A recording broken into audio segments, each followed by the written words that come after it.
ലഹരിയുടെ വേരുകൾ വിദ്യാലയങ്ങളിലേക്കോ? വടകര MDMA കേസിലെ ഗൗരവതരമായ മുന്നറിയിപ്പ്.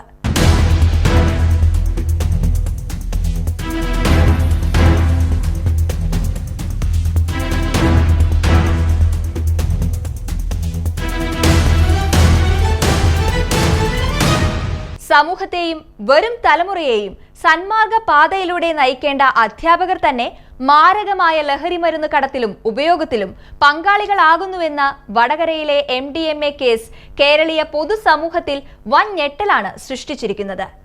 വിദ്യാഭ്യാസ മേഖലയിലെ 3 അധ്യാപികമാർ കേസിൽ അറസ്റ്റിലായതോടെ കുറ്റകൃത്യങ്ങളുടെ ഭയാനകമായ വ്യാപ്തിയും നമ്മുടെ സാമൂഹിക സുരക്ഷാ സംവിധാനങ്ങളുടെ പരാജയവുമാണ് പുറത്തുവരുന്നത്. ലഹരി വിരുദ്ധ ബോധവൽക്കരണ പരിപാടികളിലും വിദ്യാർത്ഥികളുടെ കായികക്ഷമതാ ട്രെയിനിങ്ങുകളിലും സജീവമായി നേതൃത്വം നൽകിയിരുന്നവർ തന്നെ ലഹരി ശൃംഖലയിലെ കണ്ണികളായി മാറിയത് വേലി തന്നെ വിളവ് തിന്നുന്ന ദാരുണമായ അവസ്ഥയാണ് തുറന്നുകാട്ടുന്നത്. ഇൻസ്റ്റഗ്രാം ഉൾപ്പെടെയുള്ള ഡിജിറ്റൽ പ്ലാറ്റ്ഫോമുകൾ ഉപയോഗിച്ച് ലഹരി മരുന്ന് വിതരണ ശൃംഖല കെട്ടിപ്പടുക്കാനും പണമിടപാടുകൾ നടത്താനും അധ്യാപകർ തന്നെ മുൻകൈ എടുത്തു എന്നത് ഗൗരവം വർദ്ധിപ്പിക്കുന്നു. രക്ഷിതാക്കളും സമൂഹവും ഭയരഹിതമായി കുട്ടികളെ ഏൽപ്പിക്കുന്ന വിദ്യാലയ അന്തരീക്ഷത്തിന്റെ വിശുദ്ധിക്ക് ഈ സംഭവം വലിയൊരു മങ്ങലേൽപ്പിച്ചിരിക്കുന്നു. കേസിന്റെ ഗൗരവം ഉൾക്കൊണ്ട് സർക്കാരും പൊതുവിദ്യാഭ്യാസ വകുപ്പും സമഗ്രമായ വകുപ്പ് തല അന്വേഷണത്തിന് ഉത്തരവിട്ടിട്ടുണ്ട്.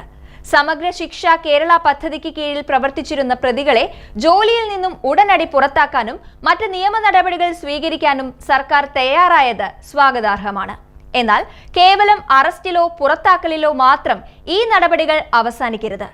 ലഹരിക്കെതിരെ സംഘടിപ്പിക്കുന്ന ചടങ്ങുകളും ക്യാമ്പയിനുകളും കേവലം ചടങ്ങുകളായി മാറുകയാണോ എന്ന സംശയം ബലപ്പെടുന്നു. ബോധവൽക്കരണം നടത്തുന്നവരുടെ പശ്ചാത്തലവും നിലപാടുകളും കൃത്യമായി നിരീക്ഷിക്കപ്പെടുന്നില്ല.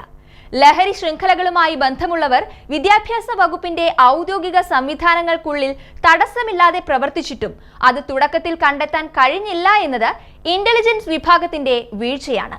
വൻകിട ലഹരി ശൃംഖലകൾ അധ്യാപകരെ പോലെയുള്ള പൊതുസമ്മതിയുള്ള മേഖലകളിലുള്ളവരെ തങ്ങളുടെ ഏജന്റുമാരാക്കാൻ ശ്രമിക്കുന്നത് ഗൗരവമായി കാണേണ്ടതുണ്ട്.